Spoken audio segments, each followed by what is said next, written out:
Octobre 2016. Nous participons avec Sandrine à un circuit de 10 jours au Mexique proposé par le CE de la BNP. Avant de commencer, un peu de géographie sur le Mexique. Le pays fait 2 millions de km², soit environ 4 fois la France. Et la population est de 124 millions d'habitants, soit environ 2 fois la population de notre pays. C'est une république fédérale de 32 États. Nous en traverserons quelques-uns au cours de notre voyage. L'État de Mexico, de Puebla, de Oaxaca et de Guerrero notamment. Le climat est aride et le paysage semi-désertique au nord. C'est plus tempéré au centre, en partie en raison de l'altitude qui est environ de 2000 mètres. Au sud, le climat est tropical et la végétation luxuriante avec la présence de la jungle. Notre circuit est ciblé sur le centre du pays, comme on peut le voir sur les étapes qui s'affichent sur la carte. Nous aurons tout au long de notre séjour une température agréable dans la journée, comprise entre 13 et 25 degrés. Pour nous rendre à Mexico, nous prenons pour la première fois l'Airbus A380. Il s'agit du plus gros avion de ligne du monde qui propose chez Air France 516 places sur 2 niveaux. Mais il est possible de transporter jusqu'à 850 passagers dans les A380 aménagés en totalité en classe économique. C'est un avion confortable et silencieux et les 12 heures de vol et 7 heures de décalage horaire seront absorbées sans difficulté. Nous arrivons en fin d'après-midi à Mexico et notre guide Rosario nous conduira directement à l'hôtel Best Western Estoril. Maintenant, quelques chiffres sur Mexico. La ville est située sur un plateau à 2240 mètres d'altitude et est entourée de volcans culminant à plus de 5000 mètres. Elle a été construite par les Aztèques sur un ancien lac asséché, puis détruite et reconstruite par les Espagnols au XVIe siècle. La construction sur ce sous-sol instable est à l'origine de l'affaissement de quelques édifices, dont certains se sont enfoncés de 4 mètres dans le sol. L'agglomération a une population d'environ 22 millions d'habitants, ce qui en fait une des villes les plus peuplées au monde, avec une superficie d'environ 1500 km², soit pour donner une idée la taille de la Guadeloupe. Exemple du gigantisme de la ville, la rue la plus longue de Mexico, l'avenue des Insurgés, fait 29 km de long du nord au sud. C'est également une des villes les plus polluées du monde avec ses 5 millions de véhicules et ses 30 000 usines. L'altitude est aussi un facteur aggravant. Mexico détient le titre de la pire ville au monde où circuler à cause des embouteillages, de la pollution et de l'insécurité. Il est en effet fortement déconseillé de s'y déplacer, surtout la nuit pour un étranger. La présence policière est impressionnante, avec des policiers à chaque coin de rue et des patrouilles de police très nombreuses et bien visibles.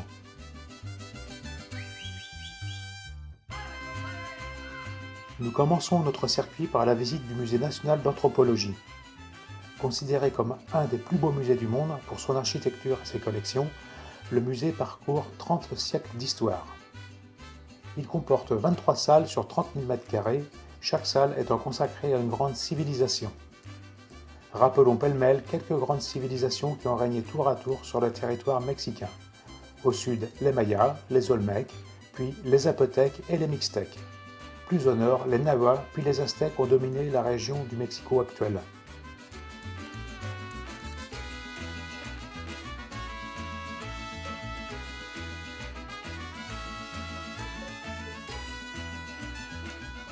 Ici, une maquette du site de Teotihuacan que nous visiterons l'après-midi même.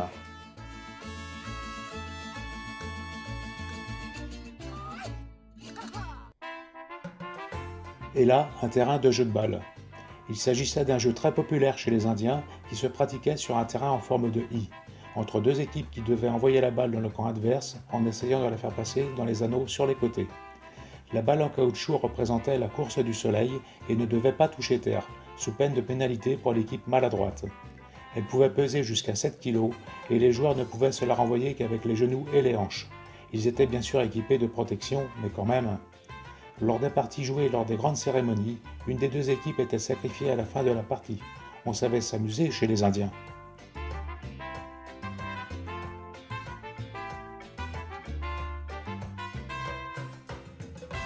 La pierre du soleil, appelée calendrier aztèque, est un monolithe de 3,60 m de diamètre, de 1,20 m d'épaisseur et d'un poids de 24 tonnes. Le calendrier solaire aztèque comprenait 18 mois de 20 jours, plus 5 jours maléfiques, soit un total de 365 jours.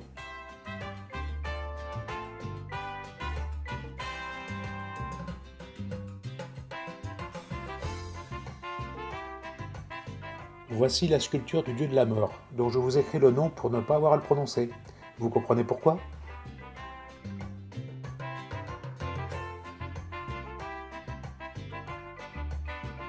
Là, une sculpture de la déesse des rivières et des lacs, au nom toujours imprononçable.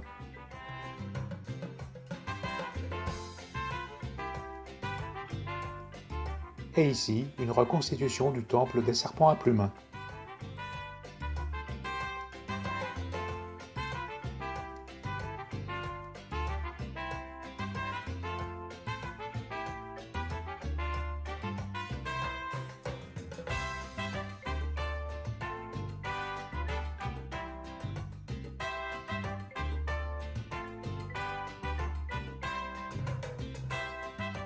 Après la visite du musée, nous nous rendons dans une taillerie d'obsidienne.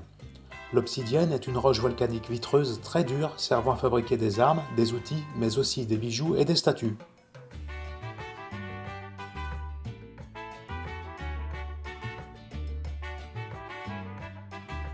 Vous voyez ici un magnifique étalage de masques élaborés avec de l'obsidienne, du jade, de la nacre et de la turquoise.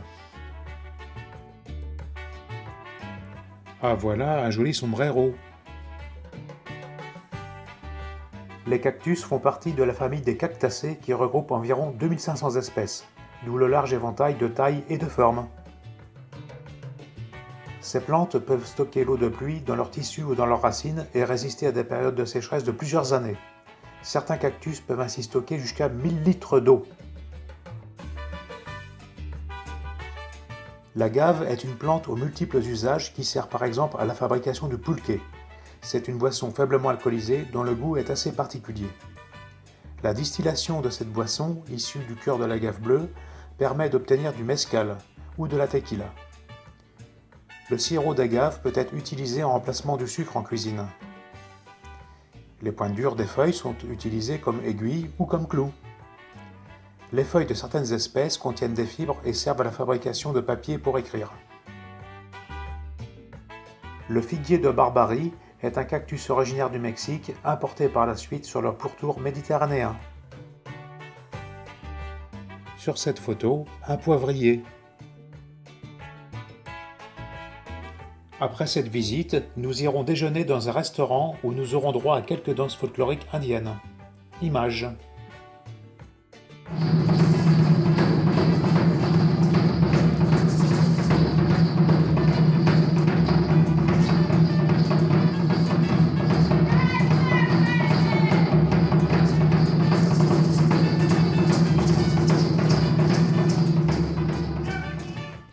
Ensuite, nous nous rendons sur le site de Teotihuacan. Le site de Teotihuacan, qui a été inscrit au patrimoine mondial de l'UNESCO en 1987, est le plus grand site archéologique du continent américain et un des plus visités au Mexique. Il s'étend sur une surface d'environ 25 km², soit pour donner une idée au quart de la superficie de la ville de Paris. C'est ici que le culte du dieu Quetzalcoatl débuta. Selon la légende, il accepta d'être mis à l'épreuve en se jetant dans les flammes. Il en survécut, mais fut transformé en serpent à plumes.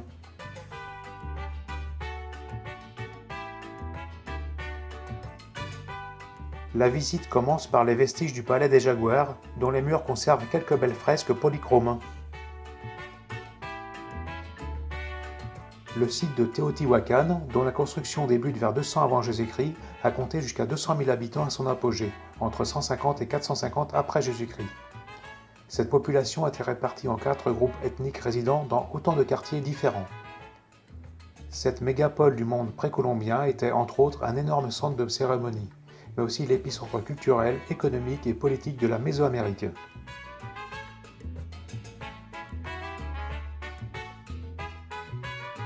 Sa chute, aux alentours du 7e siècle, est causée par un gigantesque incendie dont l'origine pourrait être un soulèvement de la population suite à une période de famine pendant une sécheresse prolongée.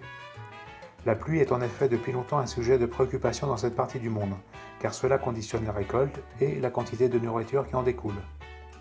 Et pour avoir de la pluie, les Indiens n'hésitaient pas à faire quelques petits sacrifices humains. Les croyances étaient ici aussi bien souvent absurdes.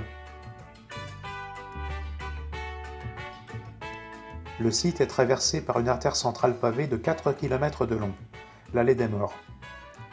Au nord, à l'extrémité de cette chaussée, la pyramide de la Lune, haute de 46 mètres, offre une vue imprenable sur le site.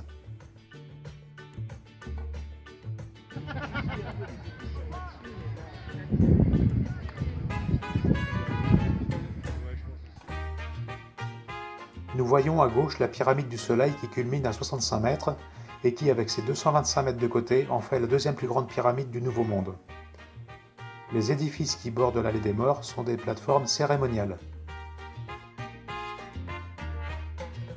La pente pour accéder au sommet est un peu raide, avec ses marches étroites et très très hautes.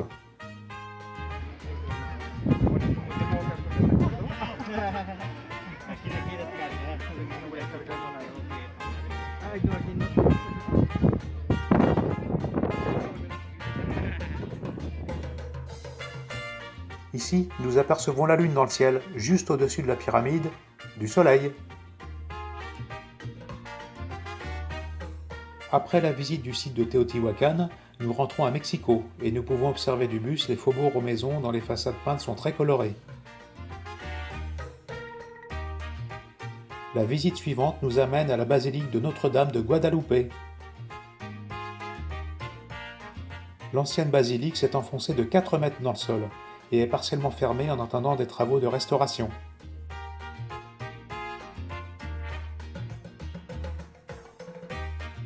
Une nouvelle basilique moderne a été inaugurée en 1976. Elle expose la tunique d'un Indien dont le nom s'affiche, et où s'est imprimée de manière indélébile l'image de la Vierge Marie lors de son apparition. Le 12 décembre 1531, ce berger indien de la tribu des Nahua a eu une apparition de la Vierge Marie qui lui demande de construire une église en ce lieu. Ce sera la première église de Notre-Dame de Guadalupe. Cette vision mystique de Juan Diego favorise le mouvement de conversion religieuse des Indiens au catholicisme, ce qui est évidemment très encouragé par les missionnaires espagnols. Toute ressemblance avec notre Bernadette Soubirous national est évidemment fortuite. 15 à 20 millions de pèlerins, soit 3 fois plus qu'à Lourdes, s'y rendent chaque année, dont la moitié dans les jours qui précèdent le 12 décembre. Nous terminerons cette première journée place Garibaldi. C'est la place de Mexico réputée pour ses mariachis.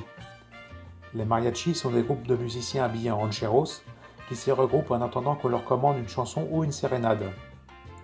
Nous aurons droit au répertoire de 3 groupes pendant plus d'1 heure. Nous avouerons que c'était bien assez. Et il n'est pas sûr que l'on trouve dans le lot la future star mondiale de la chanson. Extrait.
Le lendemain matin, nous commencerons la journée par un temps légèrement pluvieux, et ce sera la seule fois de notre séjour où nous aurons la pluie.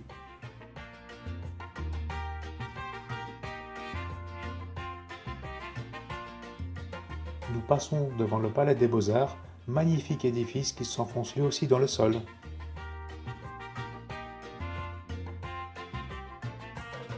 Nous flânerons ensuite dans un passage commercial au charme rétro, puis nous dirigerons par une artère piétonne vers le Zocalo.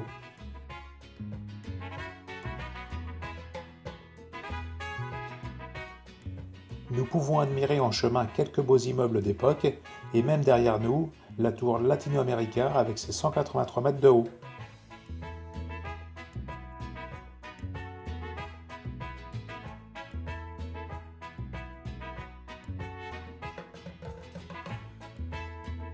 Voici la cathédrale métropolitaine de Mexico. Sa construction sur le site d'une église transformée en cathédrale remonte à l'année 1537. Elle est jugée rapidement trop petite et est détruite en 1571. La même année, la construction d'une nouvelle cathédrale commence sur le même site et sera complétée et agrandie par des éléments latéraux au fil des siècles pour aboutir au gigantesque et magnifique édifice actuel. Le Zócalo, ou place de la Constitution, est la place centrale de Mexico. C'est une des plus grandes places du monde, avec ses 240 mètres sur 200 mètres de côté. Elle fut pavée par Cortés avec des pierres provenant des temples et des palais aztèques environnants.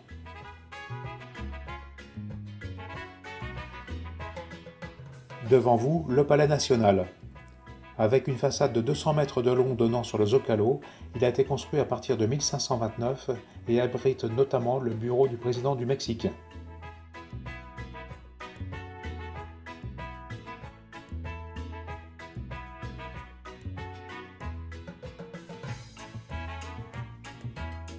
À l'intérieur, sur le patio central, l'escalier principal est orné de peintures murales réalisées par Diego Rivera entre 1929 et 1935. Cette œuvre, dénommée Épopée du peuple mexicain, représente l'histoire du Mexique de l'époque préhispanique jusqu'au XXe siècle. C'est pourquoi nous y trouvons un mélange de personnages indiens et espagnols, représentés dans des scènes de vie de différentes époques.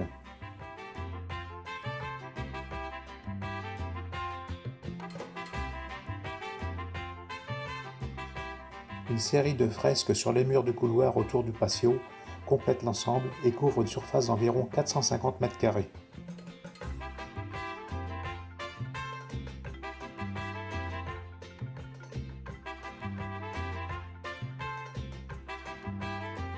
Après cette visite, nous irons déjeuner sur des barques au fil de l'eau.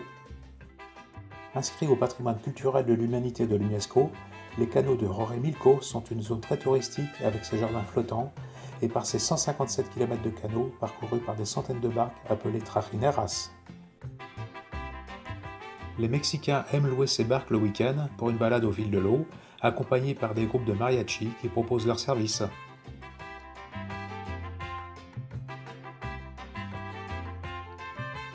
Le menu est invariable, guacamole, riz à la tomate et poulet.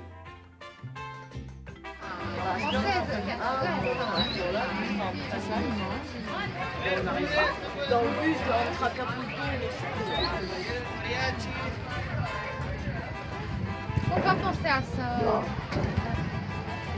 Ça va bien se passer.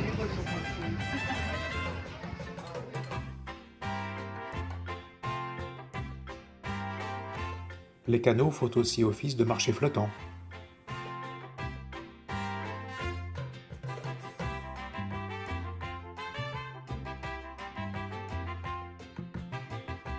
Les règles de navigation sont inexistantes. Cela provoque un peu de pagaille au retour et nous débarquerons plus tôt que prévu car le passage était un peu bouché.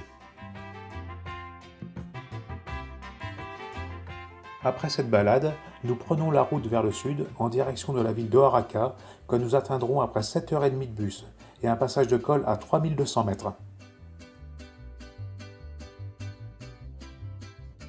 Nous séjournerons pour 2 nuits à l'hôtel Los Olivos à Oaxaca.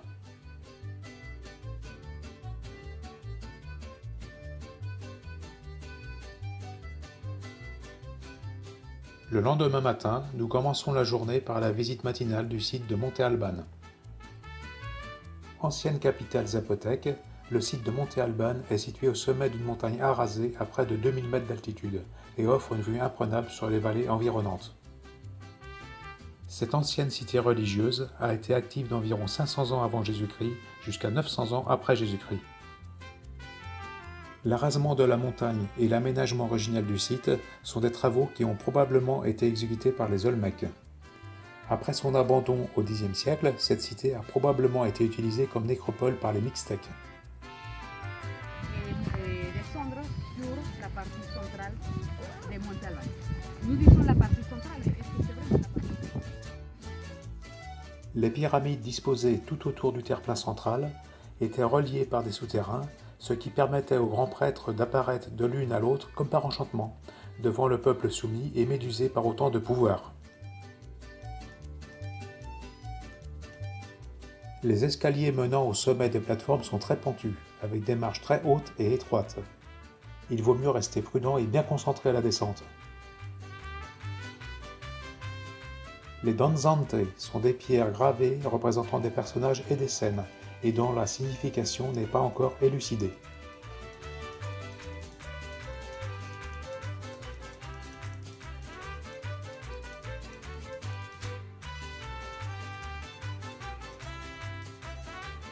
Comme dans tous les sites touristiques du Mexique, il est difficile d'échapper aux vendeurs de souvenirs qui sont bien insistants, pour rester poli.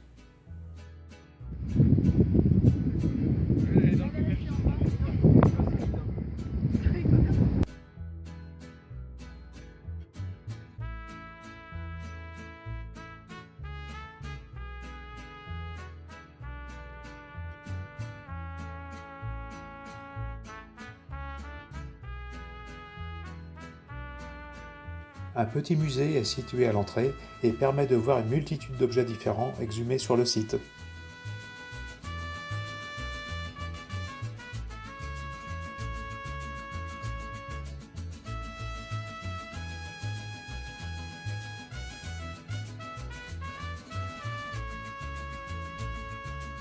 Après cette visite, nous passons devant une fresque représentant Benito Juárez, qui est l'unique président mexicain d'origine indienne. Il gouverna le Mexique pendant 11 ans, de 1861 à 1872, et entreprit de nombreuses réformes pour moderniser le pays. Son effigie figure également sur les billets de 20 pesos. Notre voyage nous mène à présent dans le coquet village de Santa María del Tule. Dans cette bourgade, un cyprès appelé El Árbol del Tule serait un des plus vieux arbres du continent avec ses quelques 2000 ans d'existence estimés, et sa circonférence de près de 42 mètres.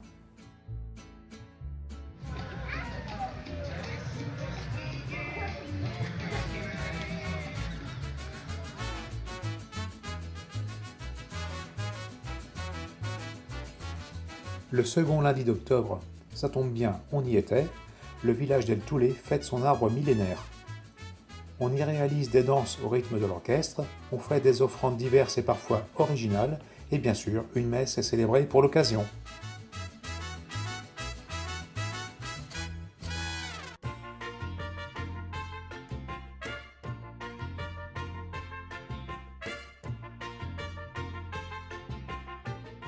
Il a été classé en 2001 par l'UNESCO comme héritage de l'humanité.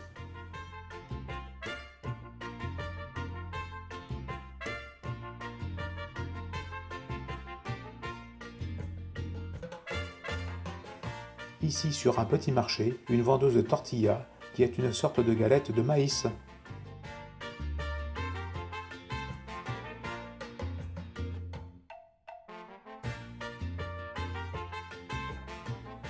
Sur la route vers Mitla, nous déjeunons dans un restaurant typique où nous faisons la connaissance d'un mets très apprécié dans cette région du Mexique, les sauterelles grillées.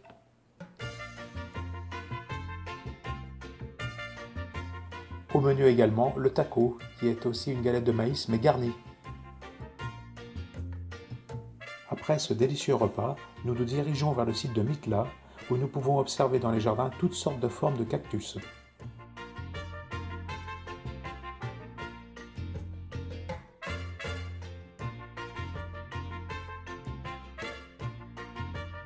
Ici, une clôture de cactus cierge sépare l'église des ruines de Mitla. Mitla était une cité précolombienne du Mexique occupée par les Zapotèques et par les Mixtèques. Son nom lui vient de Mictlán qui signifie lieu des morts en nahuatl. Ce centre religieux est surtout admirable pour son patio de las Grecas, un temple rectangulaire flanqué de 6 grandes colonnes monolithiques. Depuis un accès sous terre, on peut voir 2 tombes, dont l'une abrite la colonne de la vie. La légende voudrait qu'en l'enserrant dans ses bras, on puisse savoir combien d'années il vous reste à vivre. Intéressant, non ?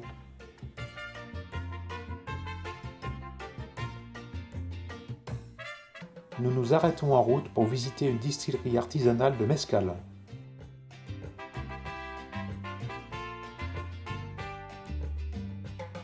Coupé en lamelles, le cœur d'agave est d'abord cuit plusieurs jours dans un four à même le sol, puis broyé à l'aide d'une roue en pierre actionnée par un cheval. Le résidu est ensuite fermenté entre 1 et 4 semaines, puis distillé 2 fois pour obtenir le produit final, le mezcal. Nous aurons droit à une dégustation à la boutique, avec des amuse-gueules un peu particuliers, des sauterelles bien sûr, mais aussi des chenilles. Pas de goût particulier, mais ça explose bien en bouche quand on croque dedans. Après un passage à l'hôtel Los Olivos où nous prenons le repas du soir, la journée n'est pas terminée. Nous repartons en soirée assister à un spectacle de danse traditionnelle mexicaine.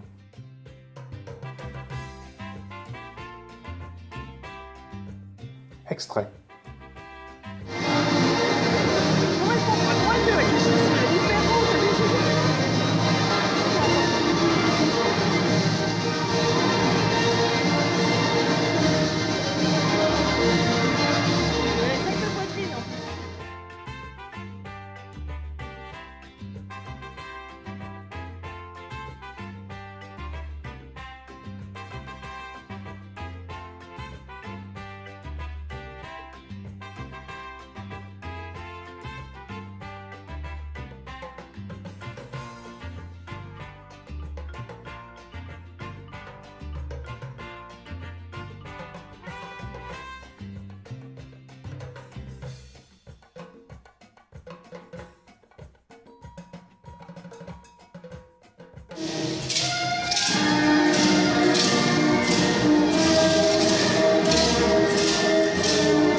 Le lendemain matin, nous commençons la journée par la visite matinale de Oaxaca.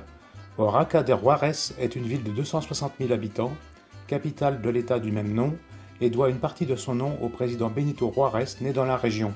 Vous savez l'Indien sur les billets de 20 pesos. Il s'agit de l'état du Mexique où les Indiens sont proportionnellement les plus nombreux puisqu'ils représentent la moitié de la population. En nous dirigeant vers l'église de Santo Domingo, nous emprunterons la calle Macedonio Alcalá, rue pavée à l'ancienne et bordée de vieilles demeures aristocratiques reconverties en restaurants.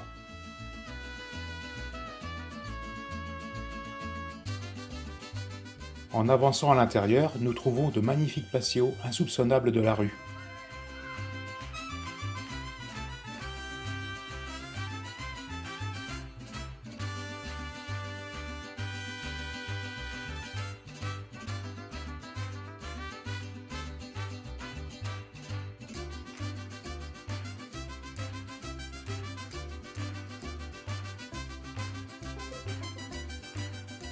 Ici, le tri sélectif se fait directement dans le camion.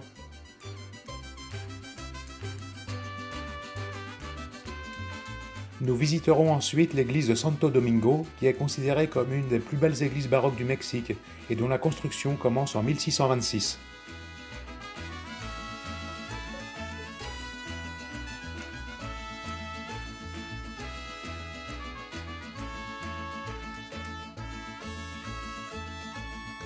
Derrière l'autel, vous pouvez admirer les retables en or.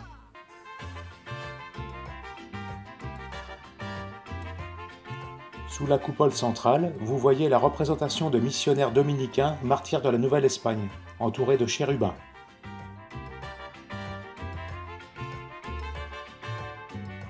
Nous sommes quelques jours avant le jour des morts au Mexique et des personnages en squelette sont déjà en place au balcon des maisons.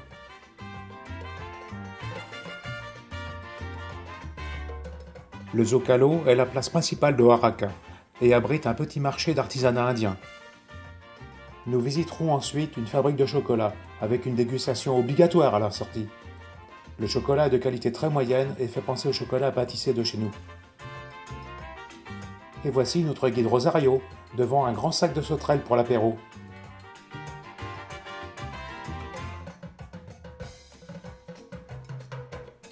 Nous flânons ensuite dans l'incontournable marché du 20 novembre et de celui de Juárez, lieu haut en couleur avec leurs allées étroites où l'on peut acheter pratiquement de tout.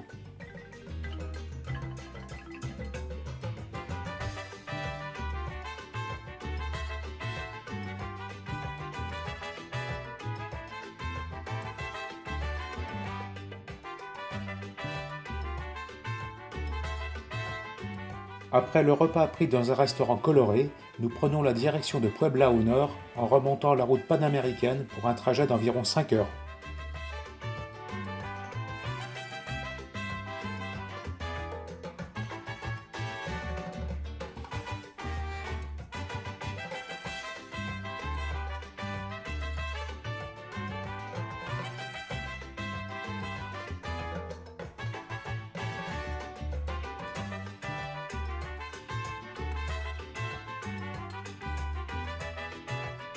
Nous pouvons observer le long du parcours le paysage de la région, avec ses collines recouvertes d'innombrables cactus cierges ou candélabres.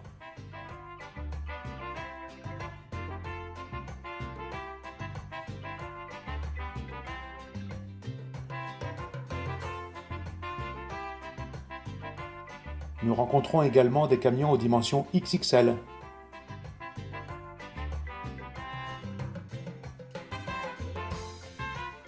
Nous arriverons en soirée dans la ville de Puebla.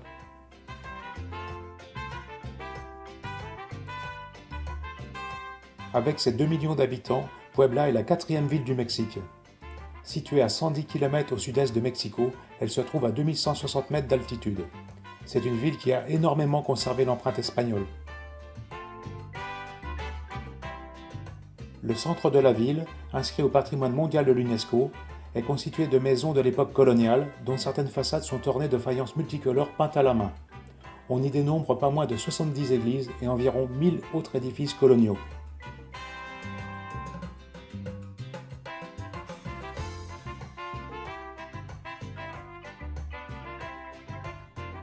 Ici, le Jésus noir de la cathédrale de Puebla.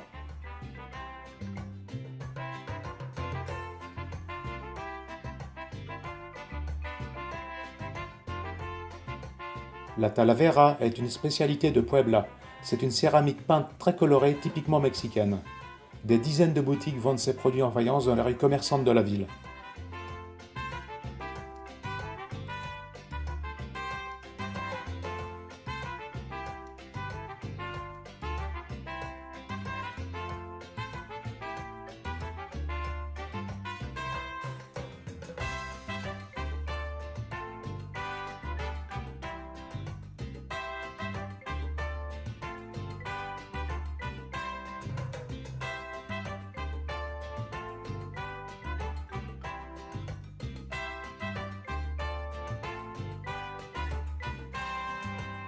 Le lendemain matin, départ pour la ville de Taxco, située à 4 heures de route environ. Avant de partir, nous avons une vue magnifique sur le volcan Popocatépetl depuis la terrasse de l'hôtel.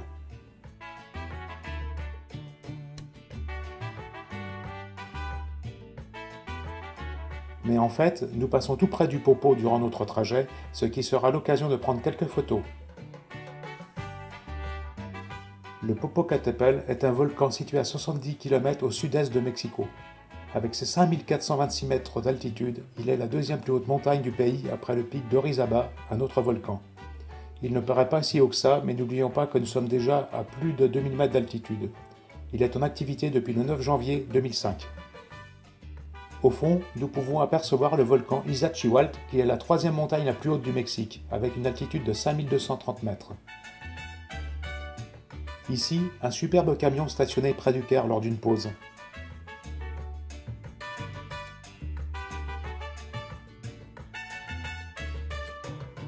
Le paysage change au fur et à mesure que nous progressons vers l'ouest. Les cactus laissent la place à un paysage plus tropical. Taxco est une ville située dans une région très riche en mines d'argent et est donc considérée comme la ville de l'argent au Mexique. Nous nous sommes d'ailleurs arrêtés dans l'une des 1500 entreprises familiales qui exploitent l'argent. Après une petite demi-heure d'exposé sur l'extraction et le travail de l'argent, un temps beaucoup plus important a été consacré à l'exploration de la boutique souvenir. Située à 1600 mètres d'altitude et construite à flanc de colline, Taxco a une population d'un peu plus de 50 000 habitants. Par son architecture uniforme, ses maisons aux façades en chaux rouges et blanches et ses toits en tuiles romaines, Taxco apparaît comme la plus coquette des villes mexicaines. La ville est parcourue par des ruelles pavées étroites et escarpées, sans trottoir pour les piétons.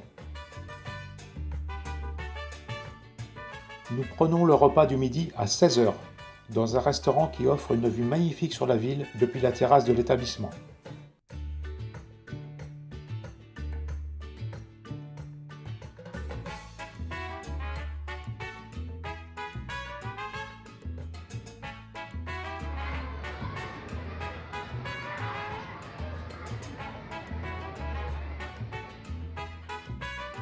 Une des particularités de cette ville est le nombre impressionnant des voitures coccinelles qui y circulent. Les taxis sont d'ailleurs tous de la même marque et de la même couleur. En face du Zocalo se trouve la très belle église de Santa Prisca. Avec sa magnifique façade en pierre de taille rose, ses ornements de style baroque et la richesse de sa décoration, cette église est considérée comme l'une des plus belles œuvres de l'art baroque mexicain.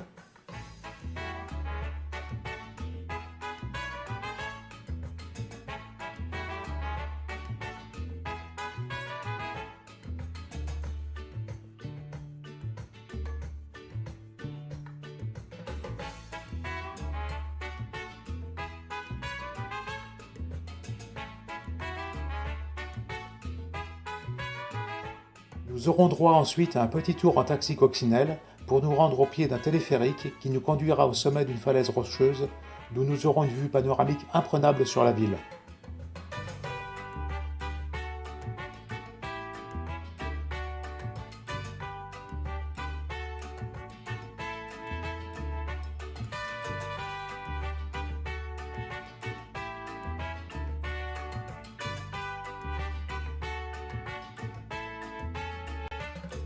Le quartier abrite de très belles demeures dont les propriétaires ne veulent pas qu'on les photographie. Trop tard pour celles-ci.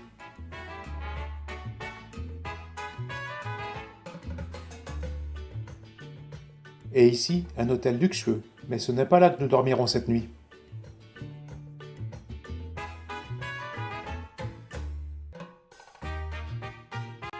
Nous passerons la nuit à l'hôtel Posada de la Mission, établissement immense au charme rétro bien agréable, avec ses dédales de couloirs et d'escaliers partant dans tous les sens, et où il était très facile de se perdre.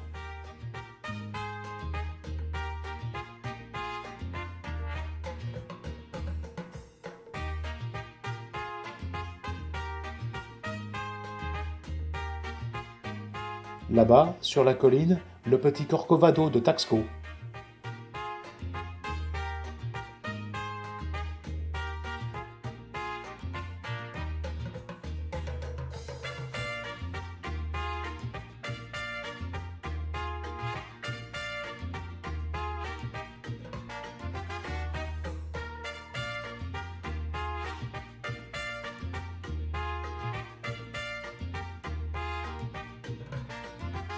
Le lendemain, départ matinal comme tous les jours pour un trajet d'environ 4 heures qui nous emmènera à Acapulco et au Crown Plaza, hôtel luxueux où nous terminerons notre séjour.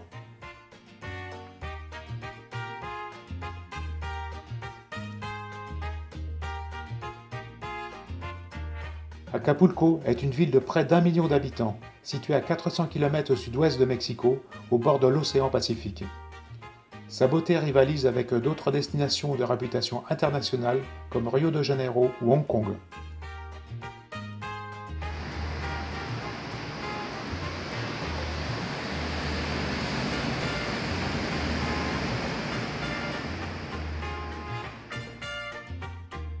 Ici, le restaurant de l'hôtel qui donne directement sur la plage. Pas mal, non ?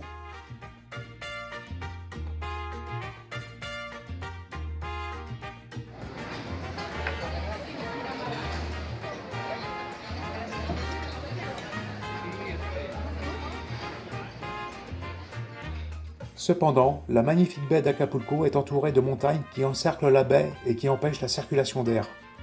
Ceci provoque un climat exceptionnellement chaud et humide, ce que nous avons pu constater dès notre arrivée.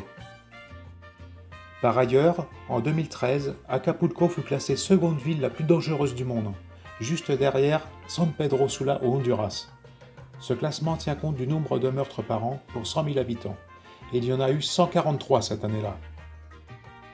Ceci explique dans la partie touristique de la ville la présence de policiers armés jusqu'aux dents tous les 200 mètres, ainsi que la ronde de très nombreuses patrouilles armées en pick-up. Les grands hôtels, les boutiques et les restaurants chics sont situés tout au long de la baie. Dans la soirée, après un petit tour en car sur les hauteurs de la ville, nous sommes allés assister au spectacle des plongeurs de la Quebrada.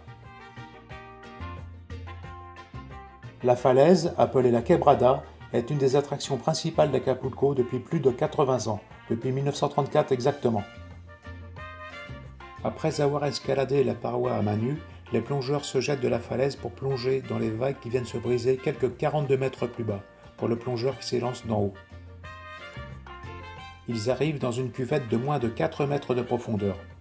Ces vaillants sportifs offrent 5 représentations quotidiennes, dont certaines nocturnes. Voici quelques images.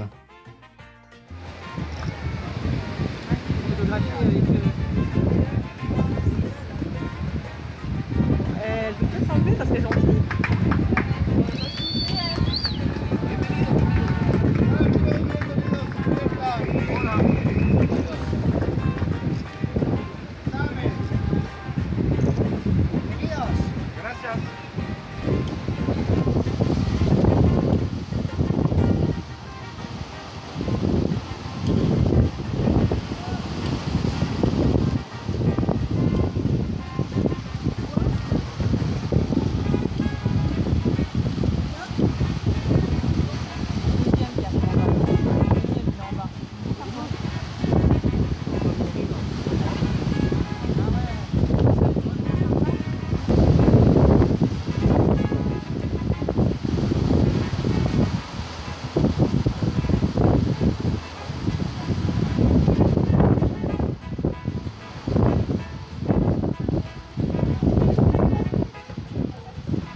Après avoir profité des avantages du hall inclusive, chin chin les filles, nous faisons un petit tour le long du boulevard qui longe la plage, et nous pouvons nous imprégner de la vie nocturne du vendredi soir. Musique à tue-tête dans les établissements, jeunes danseuses dont la tenue est très économique en tissu, animation et grouillement de populations de toutes sortes. Le lendemain matin, nous décidons d'une balade aux aurores sur la plage.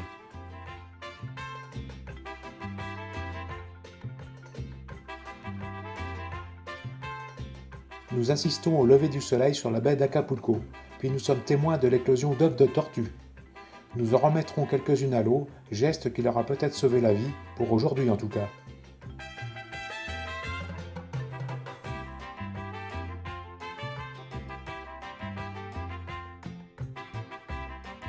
Là, quelques fresques dans le hall de l'hôtel Crown Plaza, représentant Acapulco dans les années 30.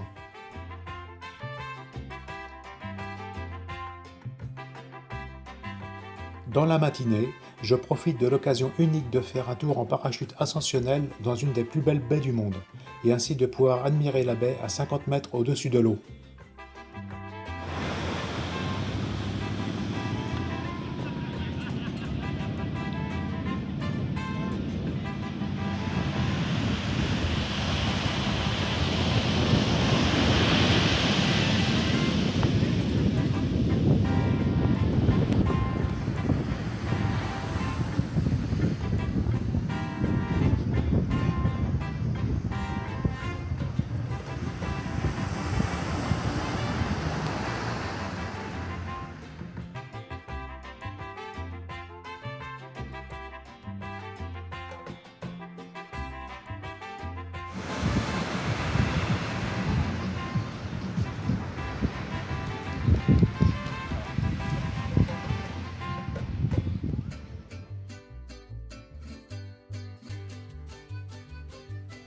L'après-midi sera consacré à un baptême baignade dans l'océan Pacifique pour certains d'entre nous et à la détente autour de la piscine.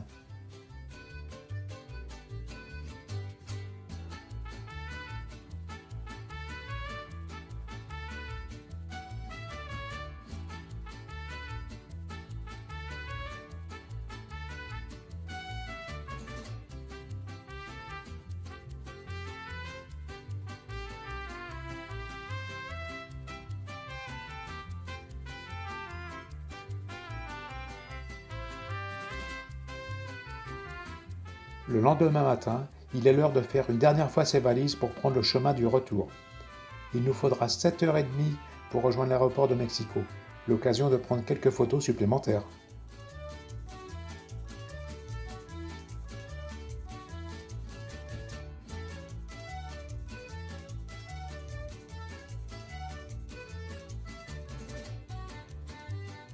Quelques selfies dans l'avion et une photo souvenir avant de se quitter avec les 3 Pascal exerçant la même fonction de CRC à la BNP.